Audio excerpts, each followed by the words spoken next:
that pidgin English expression or not, they are clearly saying the word food 2 times.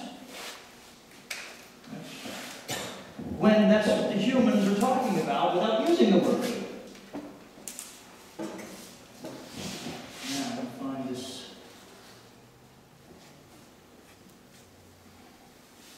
I think I've already isolated this. This is the Moorhead tape 2 years later. Okay? You will be able to tell that I don't even have to get on here and slow it down. You will be able to tell that there are morphemes here that are meant to express meaning. That's language, right? Without having to slow it down, you will be able to tell, see?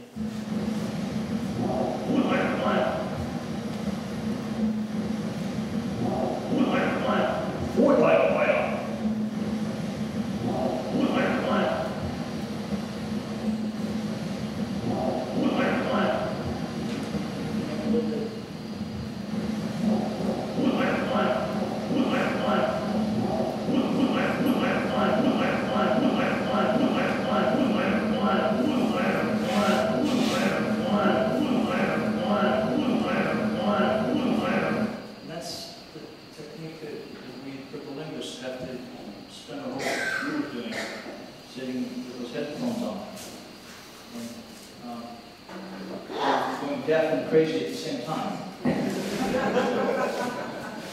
I wanted to go over this. I may not be able to get to. How many of you guys are going to be here tomorrow? Some of you not. Tomorrow when I speak, maybe I'll spend a little bit more time talking about. So I don't think I'll. How are we doing on time?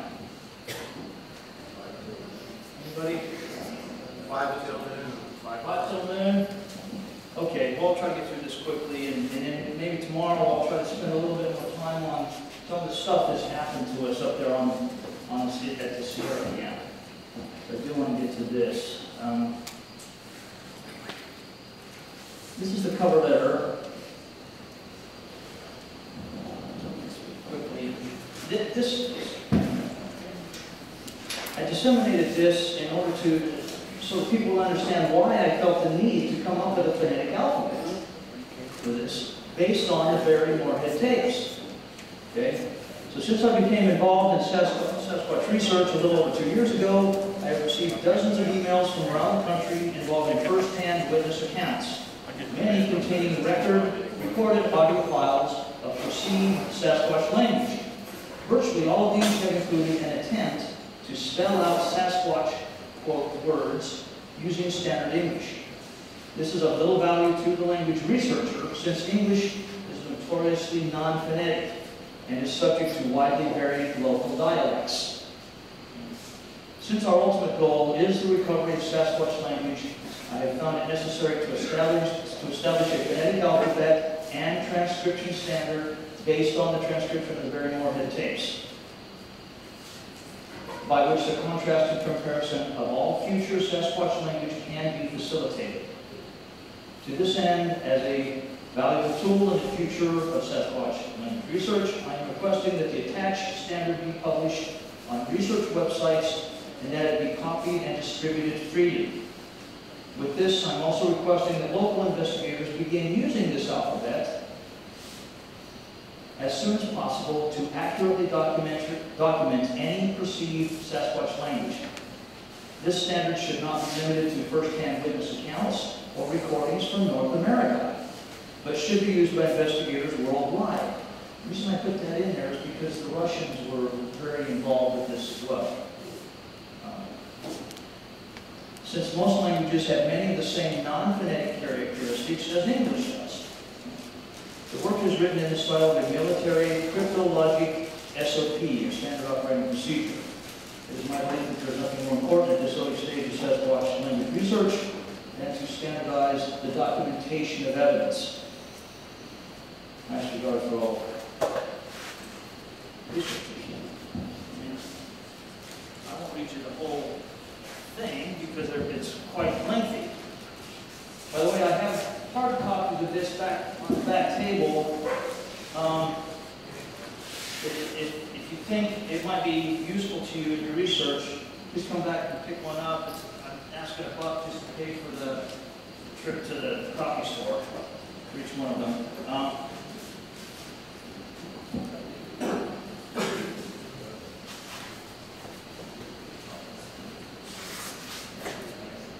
Okay. Sasquatch Phonetic Alphabet and Transcription Standard. The SPA will alternately be known by the more formal denomination, Unclassified Hominid Phonetic Alphabet, until such time as the subject being is scientifically classified or documented linguistic contact has been established. Sasquatch, quote, is used here as a generally accepted term for the subject being. A variation of the English reformed phonetic alphabet is used as transcribed from the Barrymore-Head tapes. I submitted this to a professor of philosophy who's kind of been with me from the start on this, Dr. Sherilyn Rausch at UC-Berkeley. And she said this next statement is one of the most important statements she's ever seen in the research. Second paragraph here. The existence of the Sasquatch being is hereby assumed, since any creature must exist before his language. And we have to do that. We cannot use this to try to argue that Sasquatch exists. Right? That assumption has to be made going into this. Any argument for the existence of Sasquatch or his language should be given outside of this standard and outside of any transcription endeavor that uses this standard. Transcripts should stand alone as tools for the language researcher. That's why we do this. Whereas SPA transcripts and excerpts should be freely used in other works to support linguistic arguments. The purpose of this standard, this is to standardize all future transcription of suspected Sasquatch language and to facilitate comparison of language articulations by future researchers. The ultimate goal being the recovery of Sasquatch language. And then it goes on into the standard. Okay, Sasquatch language is spoken approximately twice as fast as any known human language in most of the analyzed recordings, the ones that I've received. Therefore, it must be slowed down and transcribed to be transcribed accurately. 50% of real time will be the standard, and any transcription at any other speed should be noted. I said like this word has been transcribed at 75% or 25%. Okay.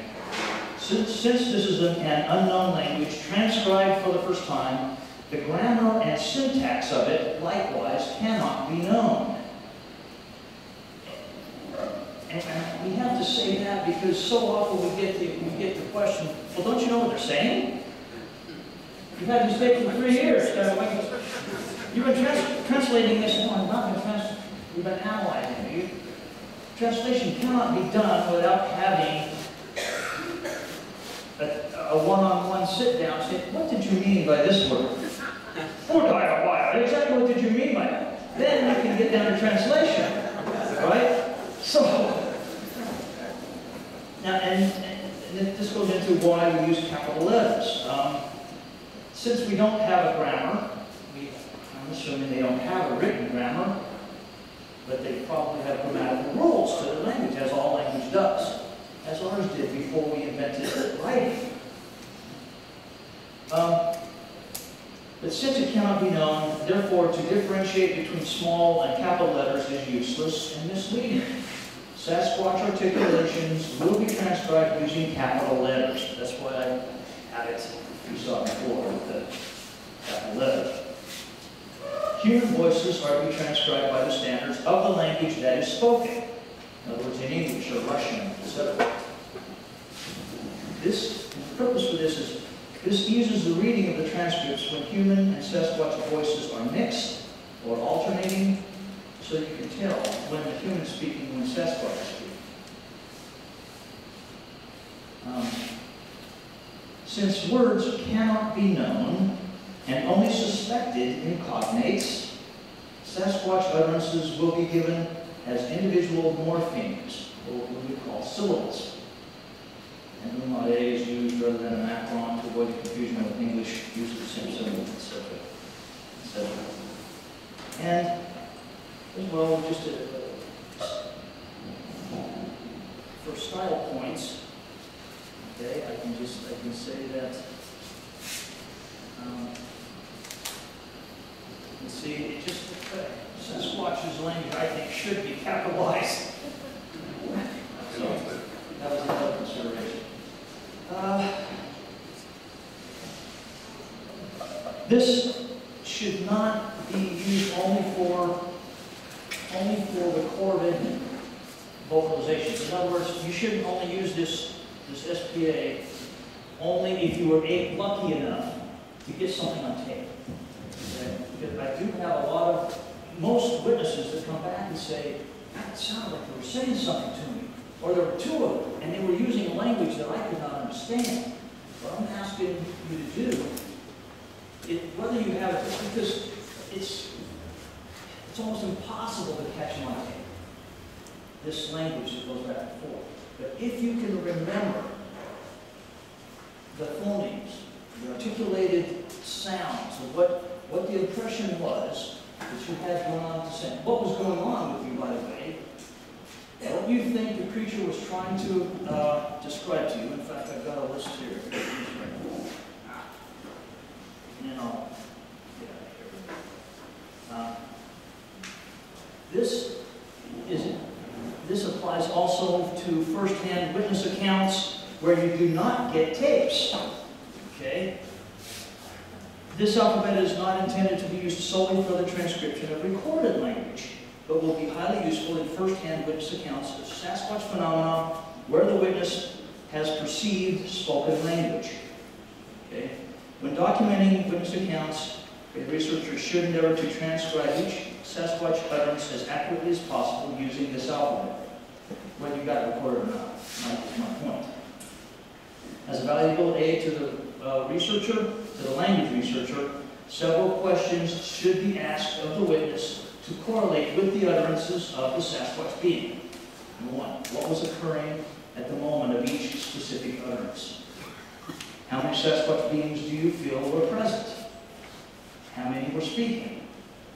Did you feel that the Sasquatch beings were speaking to each other or to you, the witness? What do you think the being was trying to communicate? What do you feel was the emotional state of the being? That's important because whenever we're in an emotional state, we speak much faster. Was there interrogative inflection in the utterance, or did it sound like a question? And was there imperative or command inflection in the utterance? Did it sound like the being was telling you or another Sasquatch to do or not to do something specific? Okay?